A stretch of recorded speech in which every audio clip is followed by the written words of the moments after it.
My name is Trish Brown, and I'm from the Florida Poor People's Campaign. Let me get to the point.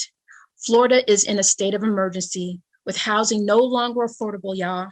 The homeless population continues to rise while our marginalized, incarcerated, and our working class communities continue to be impacted by the spike in COVID cases.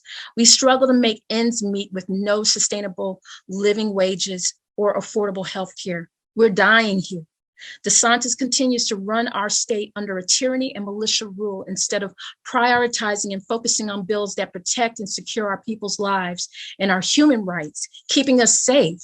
He's focused on bills that continue to oppress, repress, and disenfranchise our Black, Brown, LGBTQ+, veterans, youth, seniors, folks with disabilities and trauma, mental health, and our working class people. Voter suppression bills like SB 90 that he signed, 48-page law that modifies the rules for observers to in a way that could disrupt elections and administration, restricting the ability to provide food and support to voters waiting in line, aiming at mail-in voting. Voters must provide a state ID or 4-digit social security to obtain a mail-in ballot, shorten the period during which a voter can remain on the state's vote by mail-in list, make it harder for voters to access secure ballot at drop-off boxes. Boxes must be staffed by county employees, which is likely to further restrict the hours of availability. And then they turn around with this: local election officials will be subjected to $25,000 in fine if they make drop-off boxes available beyond the strict limits imposed by laws, making it difficult for voters to receive help with request and return of mail-in ballots in so many ways. Harder for state and local officials to solve problems and protect voters.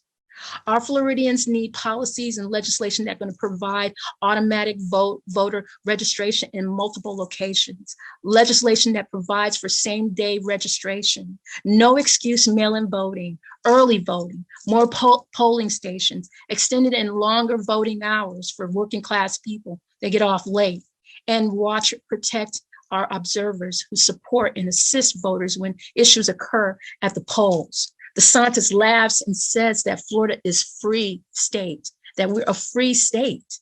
While we remain third place in this pandemic, people are starving and dying. Stay out of our education system. Stay away from our First Amendment rights and our right to take to the streets. This is not what democracy looks like. We are not free. We must continue to keep organizing. When voting rights are under attack, what do? We stand up and we fight back, because voting rights are a human right and everybody's got the right to live. Thank you. We welcome you to the launch of the Mass Poor People's Low-Wage Assembly and Moral March on Washington, D.C., June 18, 2022. And we need to do it with the biggest actions possible. Because we know the only scarcity is the moral will to do what's right. Veterans across this nation say enough is enough. My voice is just as valuable as anyone else's. We need the third Reconstruction. We have an immoral system run by immoral people. But together we fight. And we become an agent of change. We're rising up to demonstrate the compelling power that we, poor and low-income people, have to reconstruct society from the bottom up. It's time for a change! We are people of resilience.